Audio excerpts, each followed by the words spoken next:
السلام علیکم۔ ایک بچہ دوسرے کی ڈھیری سے مرچیں اٹھاتا اور اپنی ڈھیری میں ڈال لیتا۔ ایک دن اس دوسرے شخص نے بچے کے والد سے کہا کہ یہ میری ڈھیری سے مرچیں اٹھاتا ہے اور اپنی ڈھیری میں ڈال لیتا ہے۔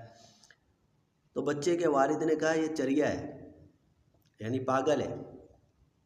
تو اس شخص نے کہا کہ اگر پاگل ہے تو پھر اپنی ڈھیری سے اٹھا کر میری ڈھیری میں مرچیں کیوں نہیں ڈالتا؟ کہا اتنا پاگل نہیں ہے۔ تو بعض لوگ جو پاگل بنے ہوئے انہیں اپنے احساسات کا خیال ہے، اپنے جذبات کا خیال ہے، اپنے گھر والوں کے، اپنے بچوں کے احساسات کا، جذبات کا خیال ہے، دوسرے کا خیال نہیں ہے، یعنی اتنے پاگل نہیں ہیں۔